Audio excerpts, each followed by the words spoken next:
Dear learners, welcome to the channel.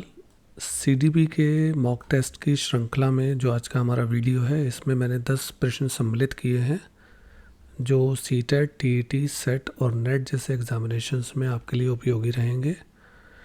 आज का जो हमारा वीडियो है वो है क्लास 115 और ऐसी ही क्लासेस को ज्वाइन करने के लिए और वीडियोस के लिए आप हमारे चैनल को सब्सक्राइब कर सकते हैं।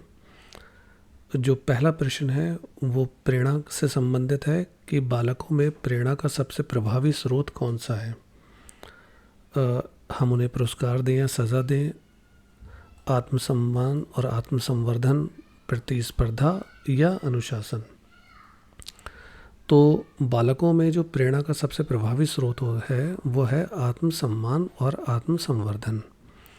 ये जो प्रश्न मैंने बनाए हैं ये क्विक रिवीजन के पर्पज़ से हैं। आप एक्सप्लेनेटरी वीडियोस के लिए मेरे दूसरे वीडियोस को देख सकते हैं चैनल पर, वहाँ पर मैंने कंसेप्चुअल बात की है। दूसरा प्रश्न है, अभिप्रेरणा यानी मोटिवेशन को किस रूप में परिभाषित किया जा सकता है। छात्रों की मानसिक क्षमता, लक्ष्य प्राप्ति के लिए ऊर्जा और दिशा, व्यवहार के बदलने की क्षमता या सीखने की दर। तो मोटिवेशन जो होता है वो लक्ष्य प्राप्ति के लिए ऊर्जा और दिशा होती है। नेक्स्ट क्वेश्चन है हमारा, कौन सा कारक बच्चों के सीखने की गति को सबसे ज़्यादा प्रभावित करता है।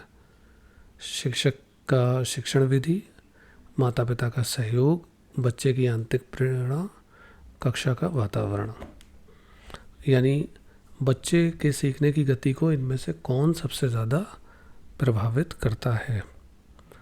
आप ऐसा भी कर सकते हैं कि वीडियोस को थोड़ा पॉज कर लें, फिर अपने अनुसार आप अनुमान लगाएं कि इसका उत्तर क्या हो सकता है, या फिर डायरेक्ट आप वीडियो को कंटिन्यू भी देख सकते हैं। तो बच्चे की जो आंतरिक प्रेरणा है वो सबसे ज़्यादा सीखने की गति को प्रभावित करती है।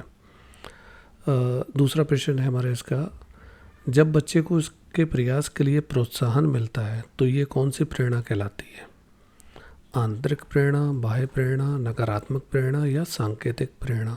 तो ये इसका उत्तर होगा बाह्य प्रेरणा। बच्चे को अगर हम मोटिवेट कर रहे हैं तो इस प्रकार की प्रेरणा जो होगी बाह्य प्रेरणा कहलाएगी, अगर उसके एफर्ट्स के लिए।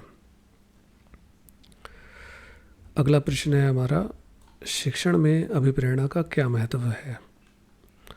ये शिक्षक को आराम देता है, शिक्षक की प्रक्रिया को, ये सीखने की प्रक्रिया को अधिक रोचक बनाता है, बच्चों को अनुशासन में रखता है, या फिर ये शिक्षण सामग्री को समझने में सहायता करता है। तो इसका उत्तर होगा ये सीखने की प्रक्रिया को अधिक रोचक बनाता है।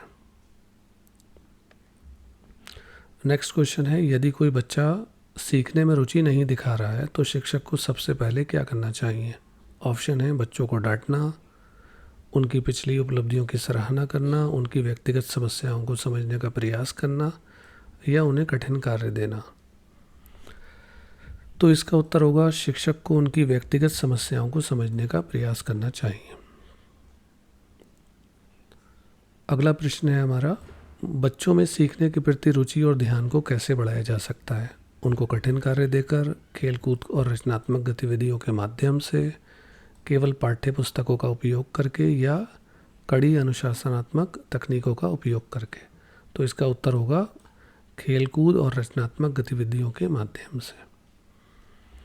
अगला प्रश्न है हमारा, बच्चों में आत्म प्रेरणा को कैसे बढ़ाया जा सकता है। उनके लक्ष्यों को निर्धारित करने में सहायता करके, उन्हें हर समय निर्देश देकर, उन्हें लगातार आलोचना करके, या उन्हें अकेला छोड़कर। तो इसका उत्तर होगा उन्हें उनके लक्ष्यों को निर्धारित करने में सहायता करके। अगला प्रश्न है, बच्चों के सीखने के दौरान उनकी गलतियों का क्या महत्व होता है। ये उनकी असफलता का संकेत है, उनके सीखने की प्रक्रिया का हिस्सा है, ये उनकी कमज़ोरी को दर्शाता है, या उनके प्रयासों को हतोत्साहित करता है। तो इसका उत्तर होगा ये उनके सीखने की प्रक्रिया का हिस्सा है।